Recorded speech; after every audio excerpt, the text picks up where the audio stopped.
know this week, this is your weekly reminder to look at the back of the bulletin, check out the schedule, see what's going on. Please silence all your phones or any other electronics. We have got a lot going on. On the 31st at 3:30, starting here, there's a marvelous concert by Carlos Trapp called The Times They Are A-Changin'. And Eileen and I will be speaking briefly, like 10-15 minutes each before that. So we start at 3:30. Concert starts at 4. You won't hurt my feelings if you come in at 3:55. It is a free concert. We will, of course, take free will offerings, but it's free. Come on down. What time?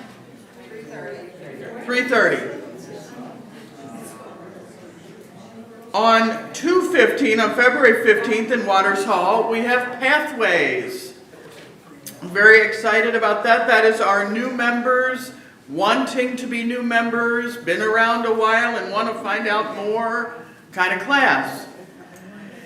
If you've been here for a minute and you're not sure and you're not sure if you're ready to be a member, come on down to that class. Sign up with Annie. Is Annie in here today? No. So that's Lori over there who can tell you where Annie is. But either me or Annie will let you know where to go and how to get there. But if you want to be a member, if you're considering being a member, if you're a friend who's been putting off being a member, now's the time to do it. Come on down. On 2/21, we have an amazing, wonderful Zoom event, The Threat of Christian Nationalism. We're going to be doing a Zoom with Catherine Stewart, the author of Money, Lies, and God. She will be there with us as the featured speaker. And that starts at 2 p.m. here. Rich Canarelli is the guy to come and find if you've got more questions about that, but it's going to be an amazing, amazing Zoom. Please come down to that. All right, Wayne, where are you? Right here. He promised me it would be short. Just half short. Hello, Wayne Lucigian. This year, Susan Cameron is joining me as co-chair of the auction. I'm delighted with that. So in 26 days, this space will be transformed into the fabulous February auction. It's UCove's biggest fundraising event of the year. How can you help, you ask? So please consider making a donation of a service or an item. Cash donations are also appreciated. We have all sorts of ideas of what you might do out on our special auction table in the patio, so come visit us after the service. You can also attend the February 20 event. Due to space constrictions, we're limiting attendance to 110 folks. So I suggest buying your tickets sooner rather than later. We've already sold about 1/3 of the tickets. Provide some food for our auction banquet table. Sign-up sheet is on the special auction table in the patio. And the committee's taking care of all the hot entrees, but they're looking for things like deviled eggs, cheese and crackers, veggie tray, fruit, shrimp cocktail, hummus, guacamole, things like that. So, I think that's it. Thank you in advance for your support. Appreciate it.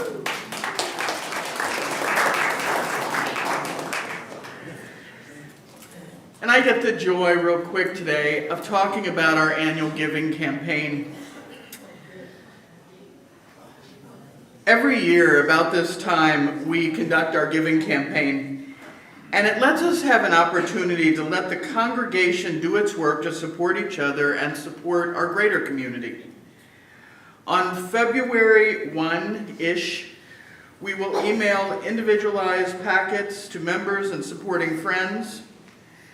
And these will have all the financial information on UCOV and an investment card, what we used to call a pledge card. For those of you who don't use email, a printed copy will get to you. If you prefer a printed copy, please talk to Eileen in the office so that she can make that happen. And we're scheduling 3 shareholder meetings because you own this church. It's yours. They're listed on the calendar. They are on Sundays this year, February 8th, 22nd, and March 8th. All three of them will be in this room right after the service. There's no sign up, just please attend one. Visitors are welcome. We are totally transparent about how we spend our money, your money, the money, and we want you to know how it's spent. We want you to know how we're doing financially, what we value in UCOV. We want to talk about these things. We want to talk about why it's important and the fact that you own this church. We want to talk about what we want to do going forward and how we're doing financially. A summary of all your comments at these meetings and your suggestions is forwarded to our leadership teams, the Board of Trustees and the Coordinating Council. The summary helps them to make long and short-term goals so that your voice gets heard. You're going to be asked to invest in UCOV, to fill out the investment card in your packet, because we use that to do our financial planning. We used to call it a pledge, but we think investment is better. We invest in UCOV to carry out our mission to be a caring community, encourage spiritual growth, and pursue justice. We invest to promote our values, and there has never been a time when our values have been more needed. Our liberal voice has been more needed. And I like Linda Underwood and John Spitzer's words, how much should I give? Don't give till it hurts. Give until it feels good. Give it a level where you're comfortable. This is not a mega church. I would never ask you to give the money here and it's going to come back. No, it's not. It's going to go out into the world. Give what you're comfortable giving. To help you work this out, the packet includes a distribution of the investments made last year. And I'll be honest, a lot of our budget is top heavy. We have a small group of givers that give a very large amount, and the rest of us muddle along pretty well. We are hoping to spread that out a little bit. If you have questions as we go through the giving campaign, please see John Spitzer. John, are you here today? Ah, there is John. So please see that distinguished looking gentleman, and he will be able to answer your questions and help you out. And I believe that is all I've got.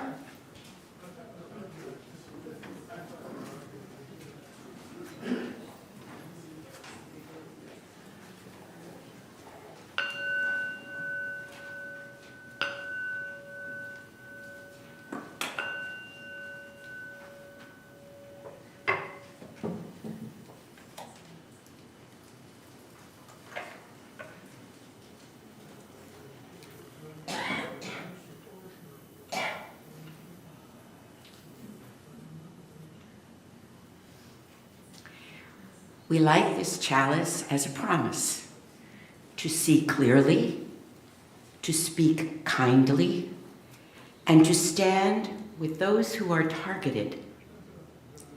May this flame remind us that we belong to one human family, and that love, when practiced with courage, can outshine any coded hate. Good morning. And welcome to the Unitarian Universalist Congregation of Venice, which we fondly call UCOV. Whether you're here every week or this is your first time stepping through our doors, we're glad you're with us. In this community, you are welcome as you are, with your questions, your hopes, your doubts, your tiredness, your joy. You don't have to have it all figured out to belong here. Today's service is about something that can feel uncomfortable and even a little strange at first. The language and symbols of hate, the coded phrases, numbers, gestures, and inside jokes that some groups use to signal belonging and spread harm, while pretending it's harmless. We're not talking about this to become anxious or suspicious of everyone around us. We're talking about it because love calls us to be wise, and because caring for one another means learning how to recognize what threatens our neighbor's safety and dignity. In Unitarian Universalism, we often say we seek truth and meaning. Sometimes that means beauty and inspiration. And sometimes it means learning what we need to know to keep our community strong, compassionate, and safe. So today, may we approach this topic with clear eyes and tender hearts, grounded in our values, guided by love, and committed to the dignity of every person. If you're visiting, we invite you to please join us for coffee and conversation after the service. And if you're joining us online, we're so glad you're here too. Wherever you're coming from, whatever you're carrying, you belong in this hour of shared reflection.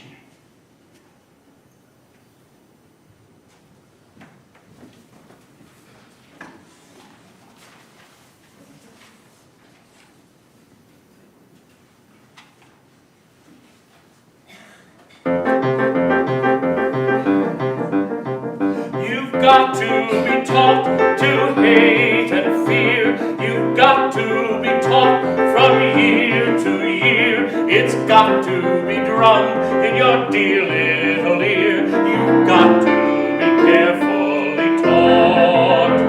You've got to be taught to be afraid of people whose eyes are oddly made, and people whose skin is a different shade. You've got to be carefully taught. You've got to be taught before it's too late, before you are 6 or 7 or 8, to hate all the people your relatives hate. You've got to be carefully taught. You've got to be carefully taught.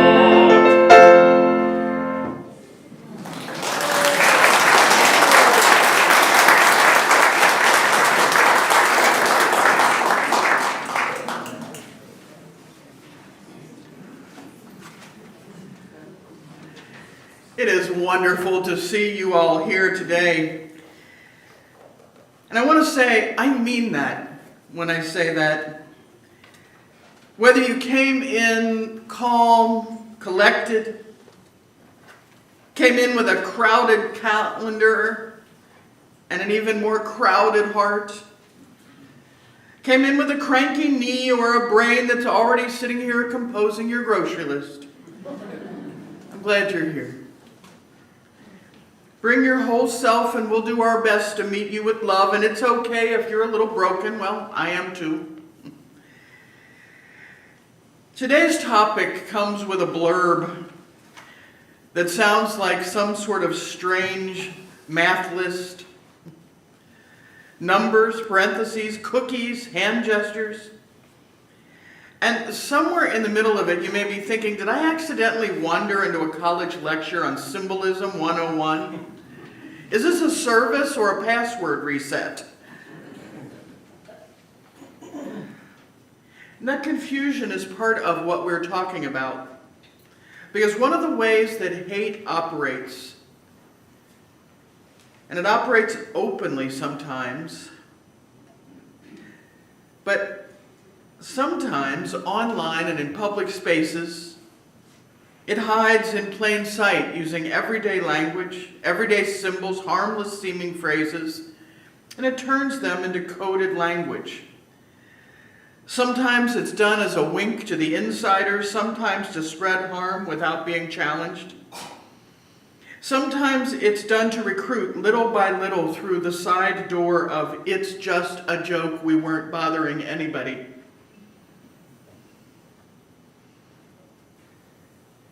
We're not here to become suspicious of everybody we see. We're not here to turn life into a game of spot the villain. It's exhausting and not spiritually healthy. We're here for something better, clear eyes and open hearts. Because love is not a feeling alone, it's also a practice. And sometimes it looks like learning the truth. We're going to make room for our discomfort today. We're going to hold on to each other and try to keep our humanity intact. Our goal isn't to become experts in hate. That gives it too much airtime. Our goal is to learn to pay attention. Because what's going on in our country right now is frightening. And they're starting to say the quiet parts out loud and loudly. They're not keeping it coded anymore. They're coming right out and saying, we hate.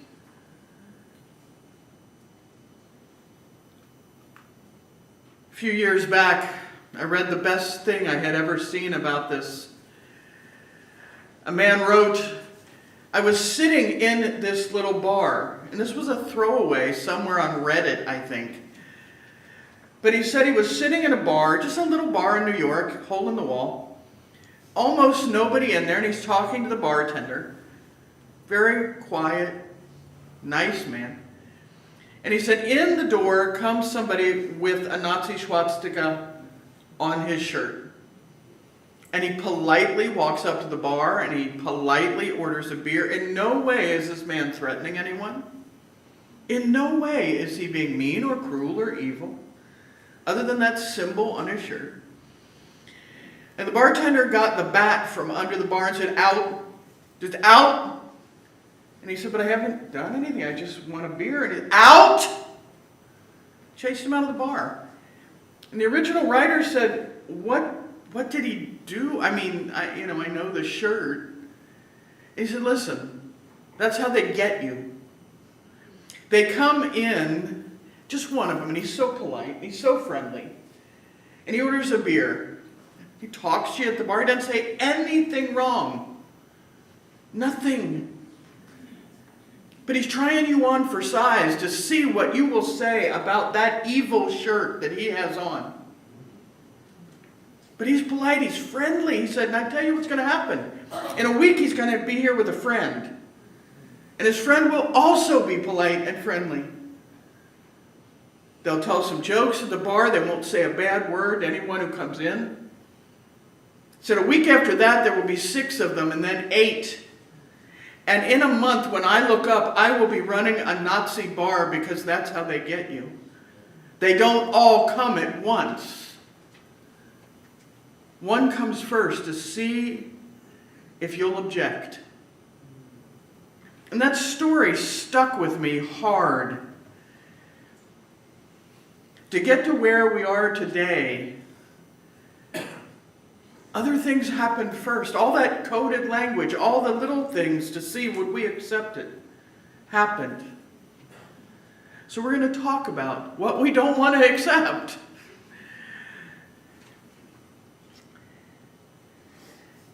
May we be the kind of community where you can tell the truth without losing tenderness, and may love surround you.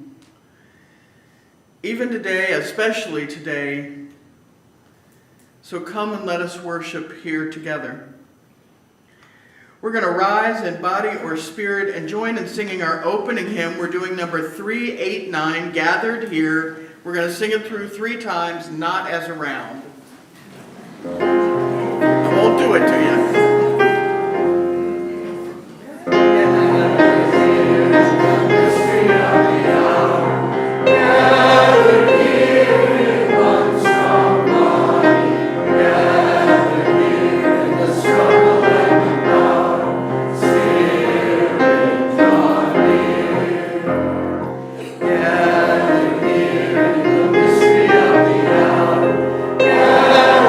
Here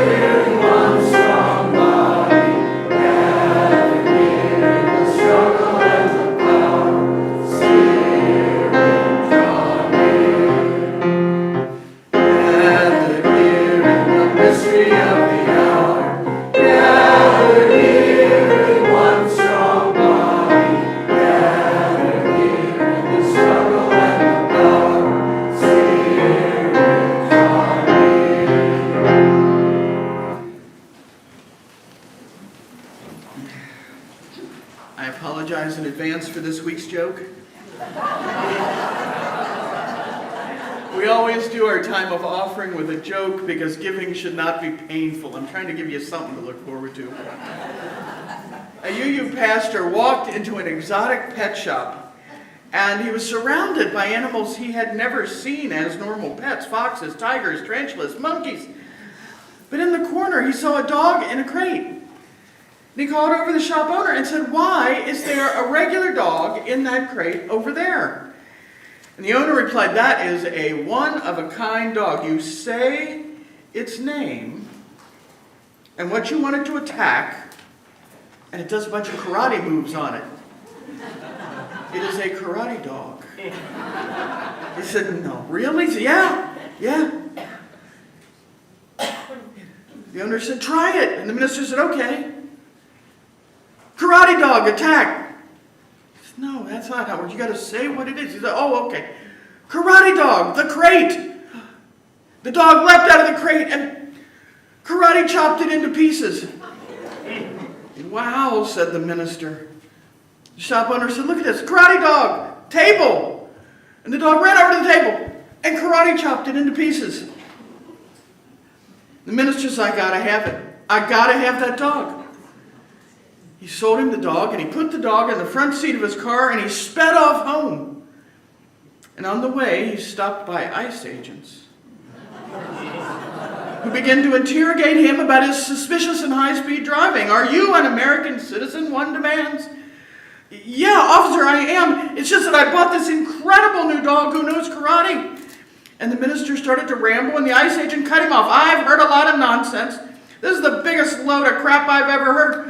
He said, "No, really, officer, I swear.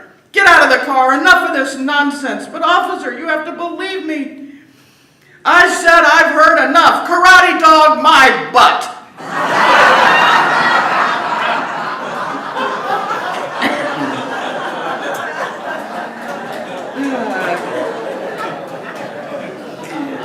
Karate dogs are a bit expensive, so cough it up. The morning's offering will now be given and gratefully received.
Thank you so much for everything that you do for the life and the work of this community and for these gifts that you gave here today. It's as a community of human hearts and human hands that we come here together to struggle with life's sorrows and celebrate life's joys. So if you have something to share, please raise a hand, and Marcia or Jean will bring you a microphone.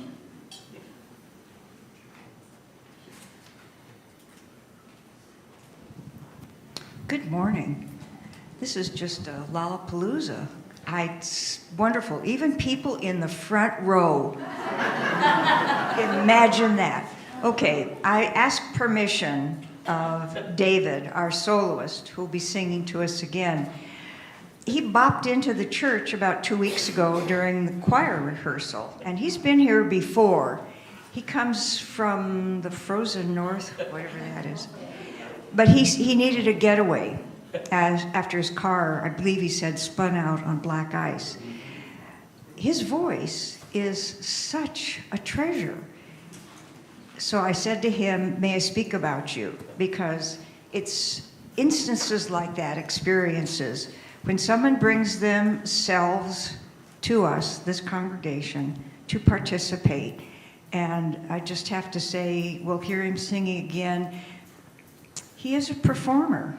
He does summer theater, directs, sings, teaches, he does it all. And he'll do more for us in a few minutes.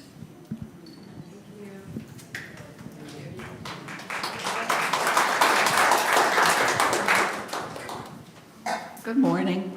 I had what was going to start out as a joy. I'm afraid in light of today's topic, it might turn into a sorrow. But I wanted to announce that I'm starting a new movement.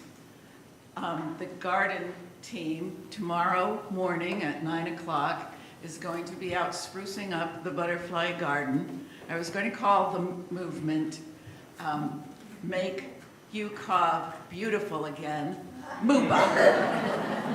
But I also thought about War on Weeds.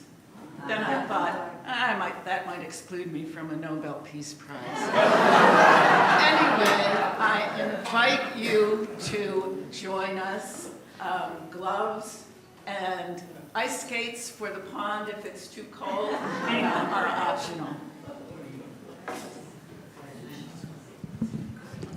Hi, I'm John Van Camp, and I'm chairperson of the Social Justice Alliance of the Suncoast of Florida, and I'm pleased, I'm celebrating. Some of you have been to the Justice Socials before that we held, where we are resuming the Justice Socials. It's a place where you can meet people with shared values and just celebrate. It'll be on Wednesday, February 4 at Hotel Venice. There's more information on the Lanai.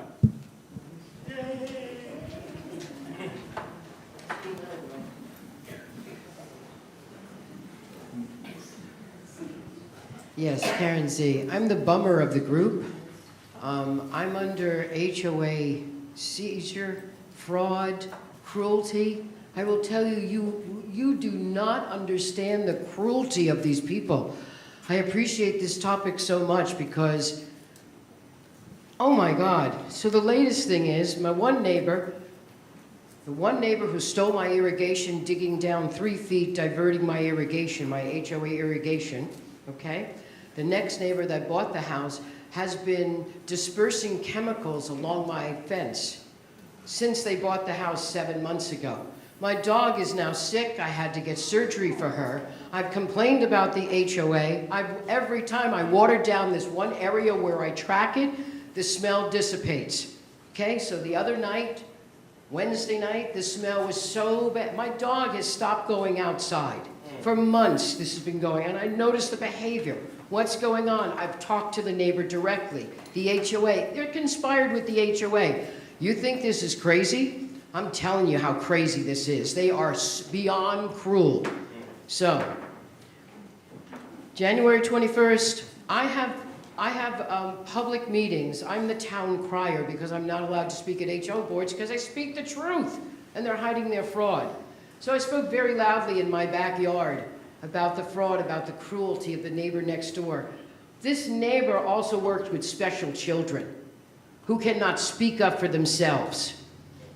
So I am going to file a complaint with the school. I haven't had the smell come up since January 21st when I spoke very loudly in my neighborhood, as I do. There's been no smell since that night. I'm waiting 2 weeks, and then I'm filing a complaint to the director. This is dangerous stuff. This is dangerous stuff.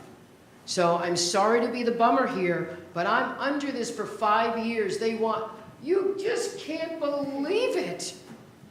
So thank you. This is very cathartic for me because I need to keep going. This is my fight for democracy. in my level, come by my house, 9028 Excelsior Loop, South Venice. Look at my front yard. It is covered with signs recounting the 17 counts of fraud in my appeals case that I wrote with 5 AI tools. They accepted it. Oh yeah, you can't believe it. Anyway, I'm glad I'm on Social Justice with Anna to make people aware. Thank you so much. I'm sorry to take the time. Reverend, I'm so sorry. God bless you. We're all in it together. Thank you, Aaron Z. Hi, everybody. I'm Teresa. I'm kind of new here, but thank you for being here. 2 weeks ago, my 90-year-old mother passed over, and she had a long, good life and an acceptable death. She was in hospice care, but she left behind a somewhat large family that doesn't see eye to eye on everything, if you can believe that. And her funeral isn't until February. She was a lifelong devout Catholic, so she and I didn't always mesh with things that we believed. But now that she's gone, I just wanted to ask anyone who feels so moved to send her light and send me light as we make it through whatever time it takes to, complete her passage. Thanks. Did I say her name? I wanted to say her name. Her name's Marilyn Foley. Good morning. I'm Susan Cook, and I'm here with Jim Cook, and we are guests with Lori and Wayne Lucigian. We're here from Portland, Maine, from First Parish, and it's wonderful to see you all here. Well.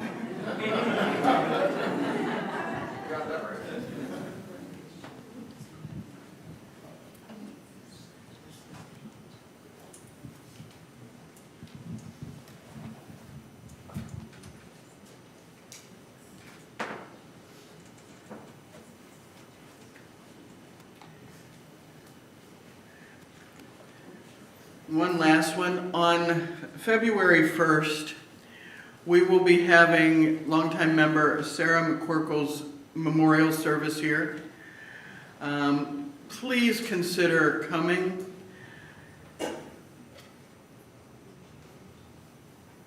It would be lovely if the family members who are attending saw that there was a community of love and care who knew who she was, or who supported her, or who cared that she had been in the world. May the love of this community hold all who need love and concern, and may the light of our community shine on the broken places of the world. May those who are grieving be comforted, and those who are tired find rest. May the broken places be healed, and may those who are filled with joy and laughter be abundant.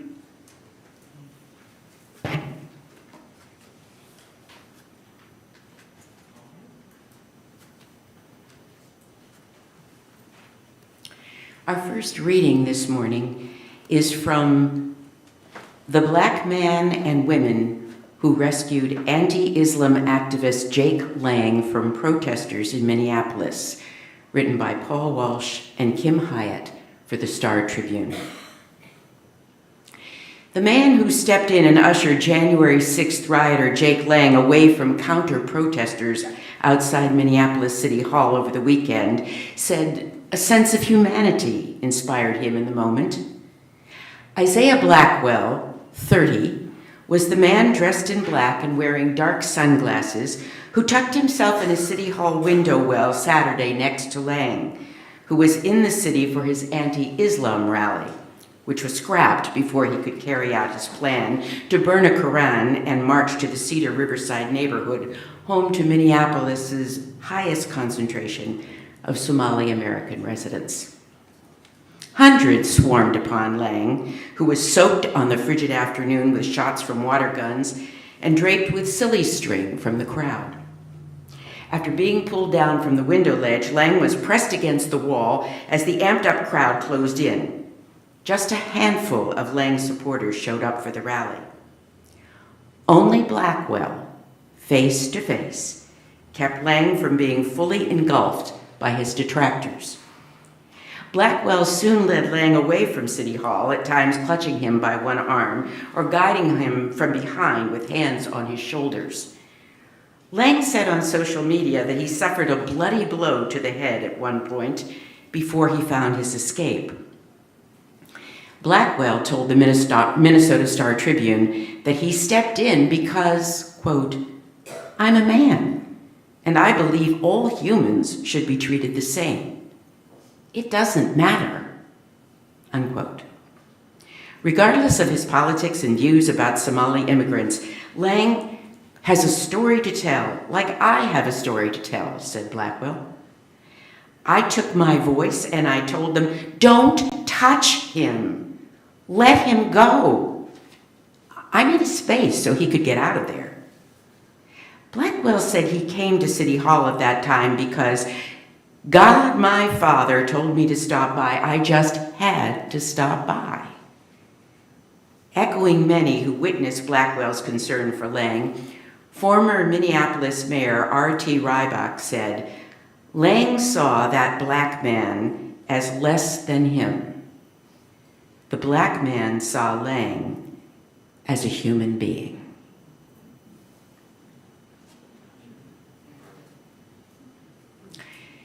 Our meditation this morning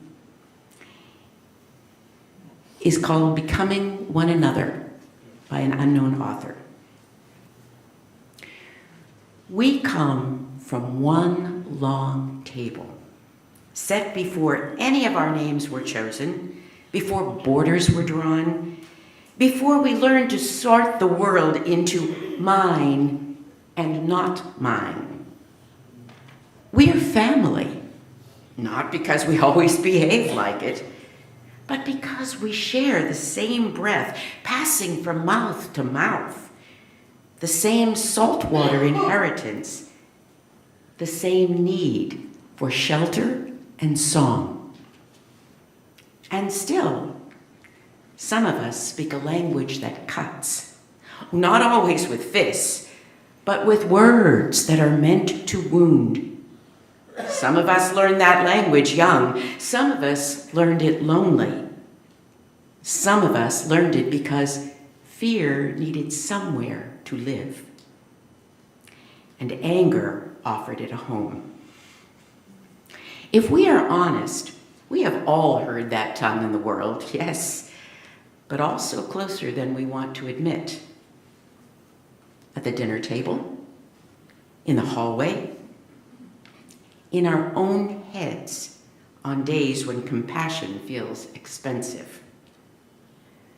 So let this be our practice, to tell the truth without turning people into trash, to draw boundaries without drawing blood, to protect those targeted as we could protect our own child because they are.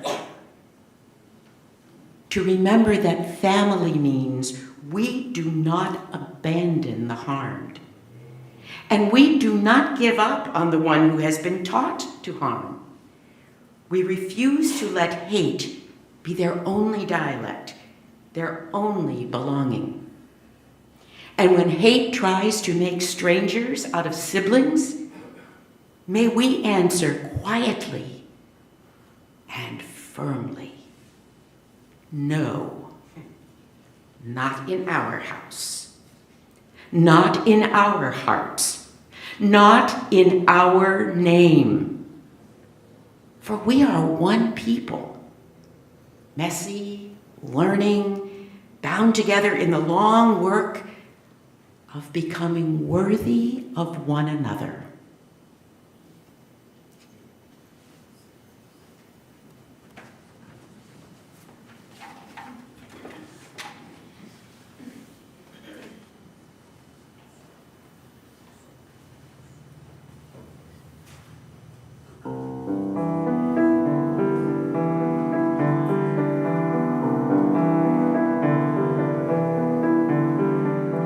Careful the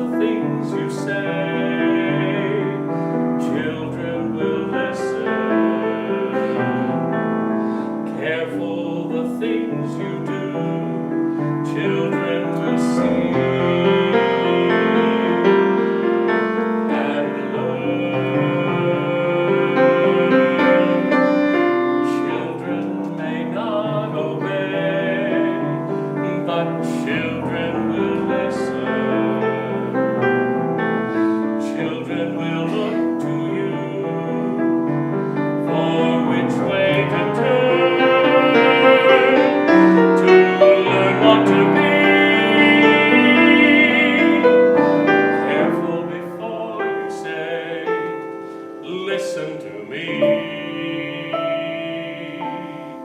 Children will listen.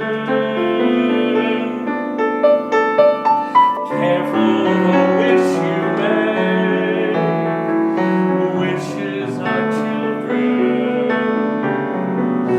Careful the path they take. Wishes come true. Not free.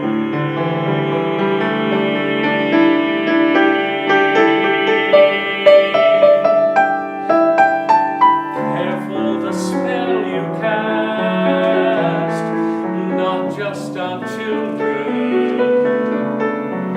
Sometimes the spell may last past what you can see and turn against you. Careful the tale you tell, that is the spell. Children will listen.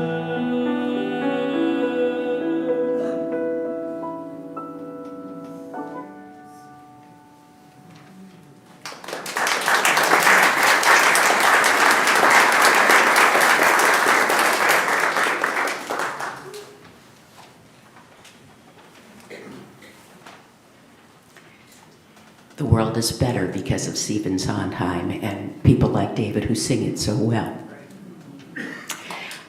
Our second reading is called The Teenager Who Saved a Man with an SS Tattoo by Catherine Wynne for BBC News.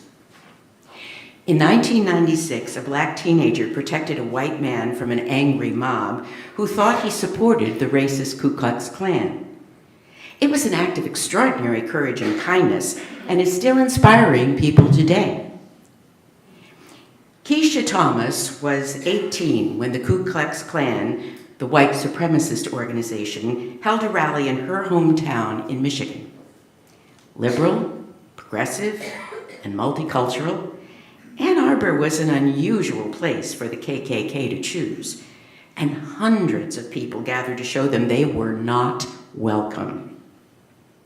The atmosphere was tense, but controlled.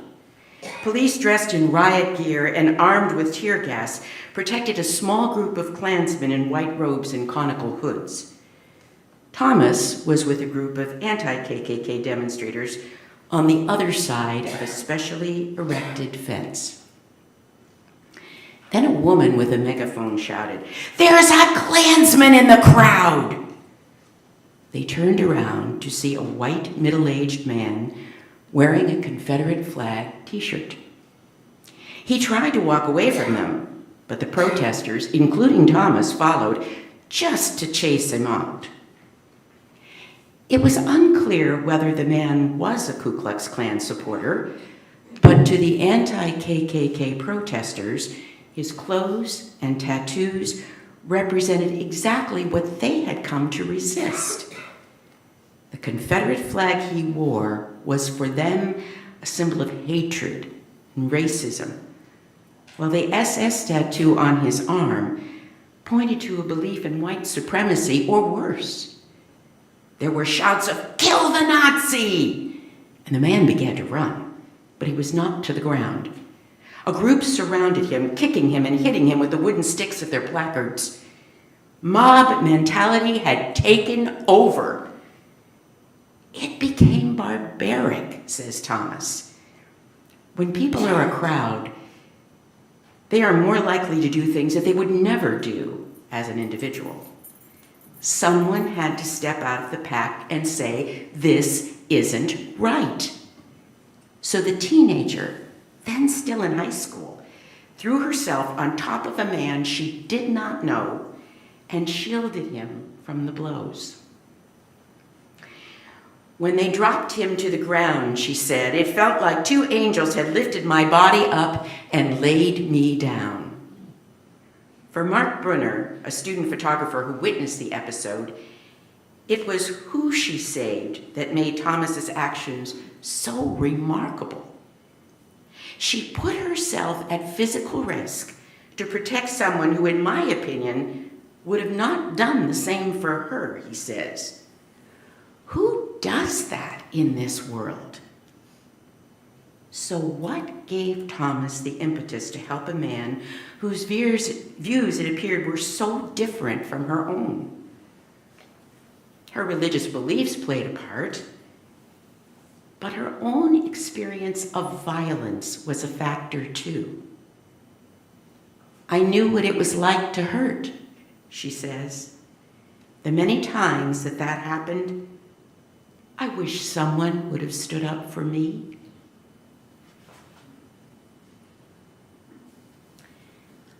Please rise in body or spirit and join in singing hymn number 1031, Filled with Loving Kindness.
It was hard to decide whether or not to toss my carefully written sermon for today after the events of the protest on Thursday and on Friday. Thursday, over 100 clergy were arrested kneeling in prayer on the ice-cold pavement at the airport. 3 of them were dear personal friends. All of them have been released. Thursday saw over 50,000 people in one city marching to defend their neighbors, their beloved neighbors, tired of the language of hate that no longer had to be decoded, but was being said right out.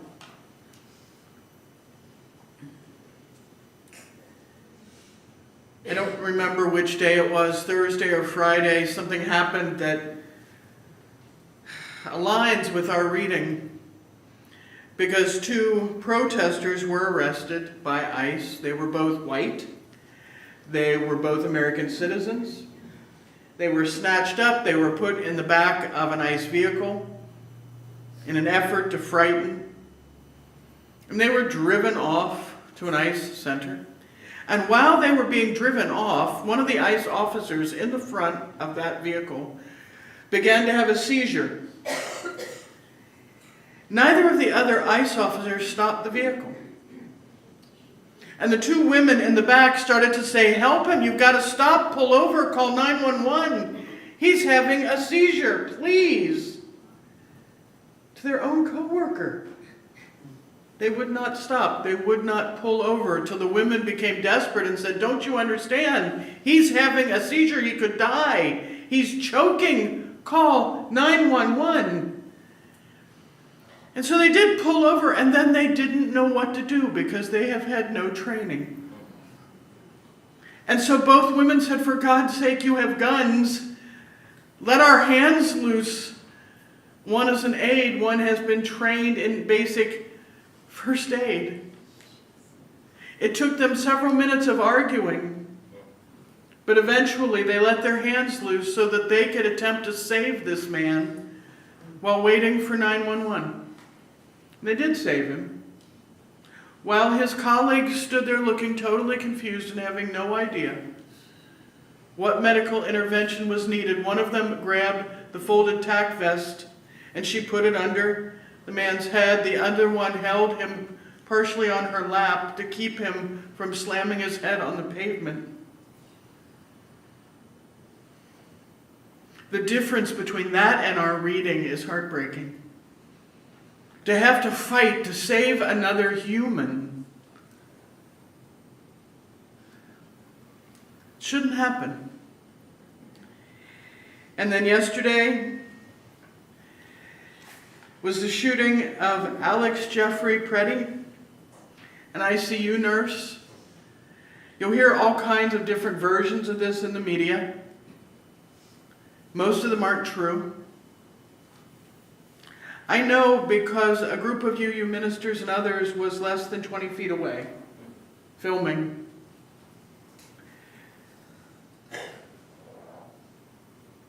The man didn't draw a gun. His gun was in his back. He had a legal weapon that he was licensed to carry that was in a back holster that he never drew. He had his phone.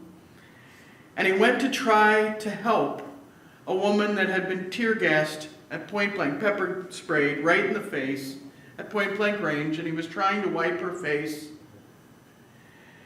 And that's when ICE grabbed him. And they took him to the ground. He maintained his phone in one hand, and I will happily show you still-by-still videos if you have any question. He had his phone in his hand. His other hand was up like this. And they shot him at almost point-blank range. Final count was, I believe, 9 or 10 shots.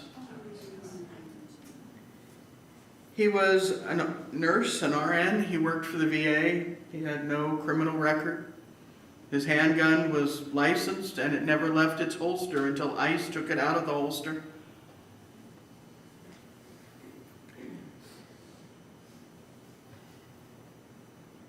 And a dear friend of mine who trained at the same church that I trained at and went to the same school I trained at, he posted this just a few minutes later. "ICE has boxed us in and we're crowded into a local store. We can't leave even if we want to. We're waiting for them to break the windows to take us. They executed him for observing their activities. They're sending buses to arrest us, and they're prepping rubber bullets, deploying tear gas, beating us with truncheons. The FBI and Minneapolis police have been deployed to protect the murderers. They are domestic terrorists. This is America. This is just the start. Please choose your side." He posted that while trapped in a storefront with other UUs and others who had been pushed in there by ICE. And thank God they were smart enough, and ICE wasn't, to realize that most places that serve food have a back door off the kitchen. So if you looked closely, you might have seen a whole group sneaking out the back door, running through tear gas, and heading for a car that someone had parked a block or so away. And they made it out.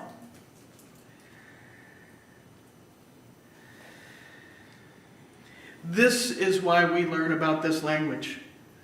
This is why we learn to recognize the first Nazi, so that we're not sitting at the table with them. Because you know what you call a table with one Nazi and 9 other nice folks? 10 Nazis. So let's start with the obvious. The blurb for today does sound like some kind of weird scavenger hunt. Names in multiple parentheses, 1488, the sun will rise again, 6 million cookies, the OK sign. If you don't know about these, it's easy to go, numbers are numbers. What are parentheses? And cookies are cookies, but that's the point. Hate movements have learned that if you want to move through the world without being challenged, you don't always have to yell. Sometimes you whisper, and sometimes you just kind of wink and tell a joke. Sometimes you hide behind a meme or just asking questions, no harm.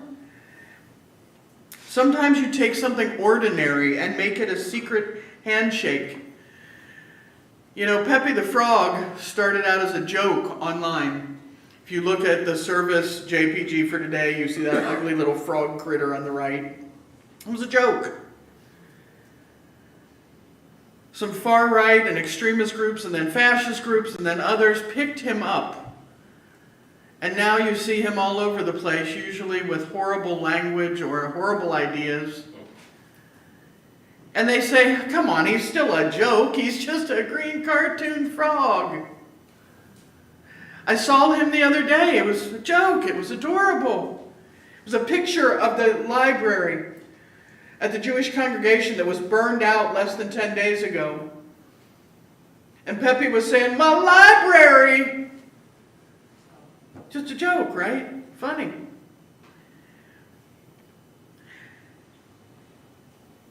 We're talking about these whispers, not because we want to be suspicious of everybody, but because we want to be better caretakers of one another. Not to panic, but to be wise, and not to harden our hearts, but to protect those with tender hearts. So why does this kind of coded language work? It works because it does three things at once. One, it signals belonging.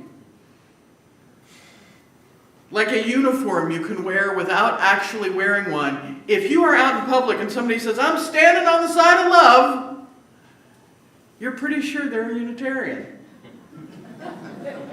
We use this too, just in a nicer way. It creates plausible deniability. What? I didn't mean anything. It's just a number. It's just a joke. It's just a gesture. Come on, you're overreacting. And it normalizes the worldview beneath it. A hateful idea doesn't arrive wearing horns and a tail. It shows up in a hoodie and sneakers or a polo and khakis and whispers to you, this is really how it is. I mean, you and I know that, right? We know that. Extremist groups use this ambiguity. They count on our instincts, our social instincts, our desire to be polite, not to misread, our reluctance to make a fuss. And in the digital world, they count on something else, that any attention spread things, even when we hate it. And outrage can become free advertising. If you get on 4chan or some of the other more interesting places online, you see this operating in real time. People say the most outrageous stuff, rage bait, clickbait, and you keep coming back to keep the fight going, which gives them more clicks and more clicks. How do we respond? What's better? Informed compassion.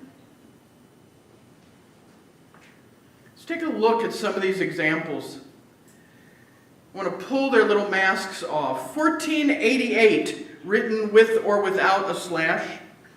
Widely used white supremacist code. You see it on tattoos, email signatures. I want to make sure I got this perfectly. Wikipedia says it's also referred to as the 14 words, also abbreviated 14.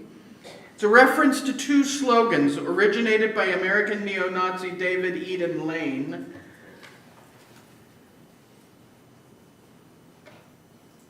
These slogans have become a rallying cry for militant white nationalists. The 14 words are, we must secure the existence of our people and a future for white children. And there's a second slogan, Also 14 words, because the beauty of the white Aryan woman must not perish from the earth.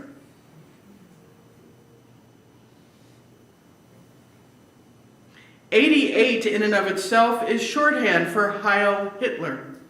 H is the 8th letter. Compact endorsement of white supremacy. How easy is it to share that if you're not sure if somebody's on your side? You know, 88's my lucky number. How about you? 1352 or 1390, racist numeric codes, propaganda about black Americans and crime. It smuggles bigotry into numbers, as if bigotry becomes objective when it wears some kind of costume of statistics. And I wanted to make sure again that I got this perfect, so I looked it up to make sure I had it dead on. According to Wikipedia, the number 13 refers to the purported percentage of the U.S. population that is black. The number 52 refers to the alleged percentage of all murders committed in the U.S. that are committed by black people. Some use 50 instead of 52. 90 refers to the percentage of violent interracial crime allegedly committed by black people. 2316, that's white power. WP 23 and 16. 28, blood and honor. Direct Nazi saying, B and H. 311, the Ku Klux Klan. 3 number 11s. And it may amuse you to know that at the original rally, a group of Klan members were there and apparently were chased away by some folks, including someone wearing a unicorn costume and someone dressed like a cupcake. That's gotta hurt. If you see a Jewish person's name written with 3 parentheses around it on either side, it's an anti-Semitic marker used to single people out for harassments. Digital dog whistle. You'll see it online all over the place. The sun will rise again. That sounds great until you realize they are talking about the black sun rising, which is a Nazi symbol. In ordinary life, that's a great, great sentence. The phrase is weaponized because it sounds so hopeful. 6 million cookies, I am not going to dignify with an explanation you can guess.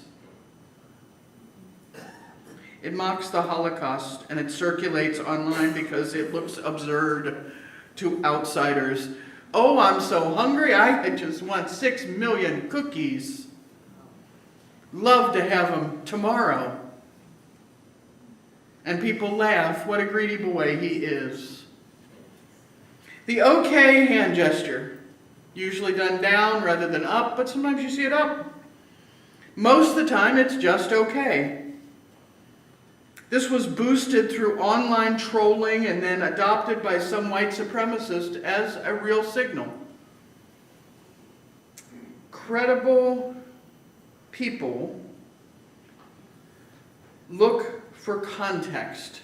Don't assume because your grandson's in the picture doing this that he's a Nazi. He's probably not. Ask him why he did it. Ask her why she did it if it's a girl. Was it because they were bored and it looked cool? Do they know what that means? Context is the key that keeps us aware and fair. It's the difference between vigilance and paranoia. Here's the pastoral caution. We don't want to be jumping at shadows. We don't want to be the people of fear. Kid might make that sign because he's bored. He's in a picture. He doesn't know what to do with his hands. A person might say the sun will rise again because they've had a lousy year. And they're trying to believe in tomorrow. So our work becomes to be readers of patterns. Is the symbol appearing with other extremist symbols?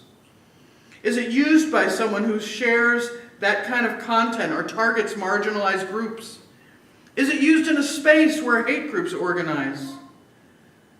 When questioned gently, does the person respond with curiosity and care or with mockery and escalation? We look for clusters, not coincidences. We look for habit, not single accidents. And we have to remember that hate often hides behind humor. Because humor lowers our defenses and makes cruelty feel not all that serious, and gives permission in the room that if we can laugh at it, maybe it's not that real. But the targets of the humor know better.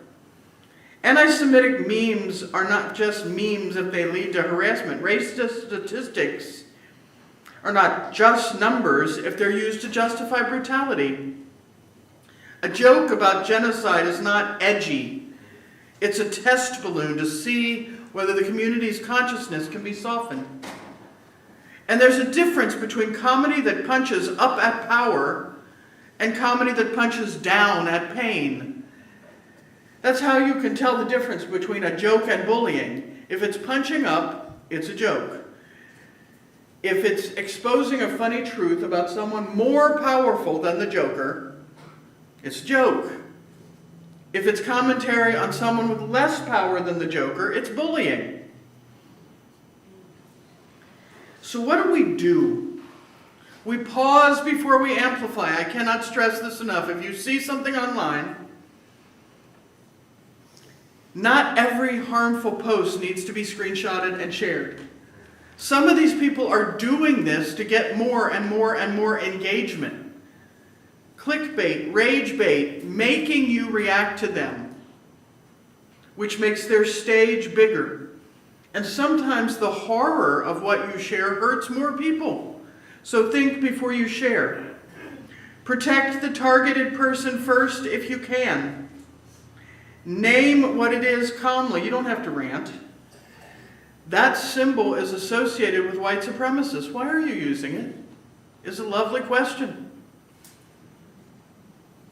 Use community boundaries in a congregation. Welcoming does not mean boundaryless.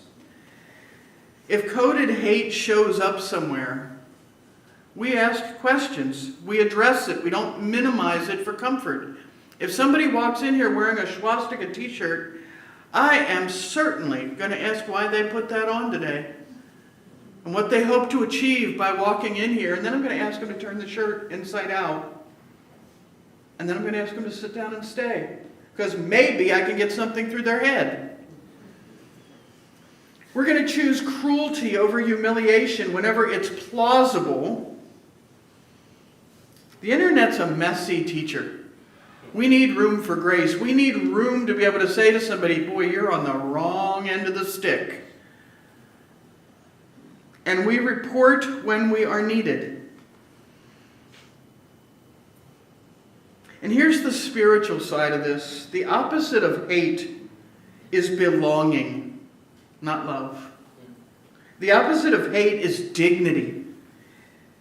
It is communities where people aren't disposable and where difference is not a threat and pain is met with care. When we teach ourselves the language of symbols and symbols of hate, we're not doing it to obsess over the hate.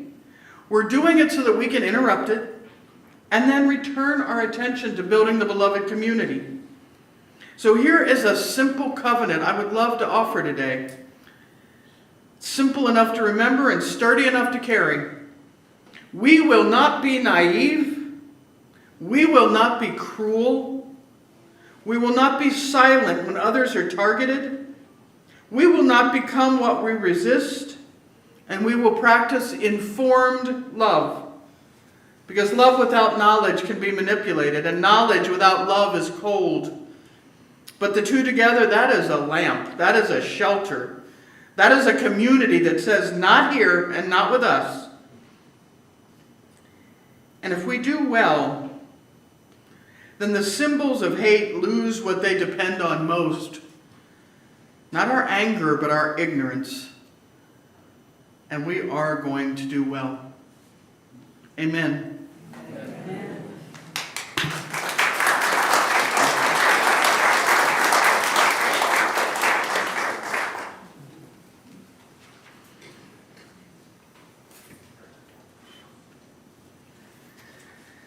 We extinguish this chalice, but not the light of the truth we carry. May we leave with clear eyes and steady hearts, and the courage to name harm and choose love.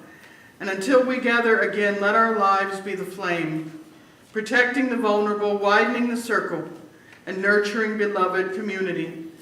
Please rise in body or spirit and join in singing our closing hymn, number 168. One more step, we'll do verses 1 through 3.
And hearts that refuse to harden.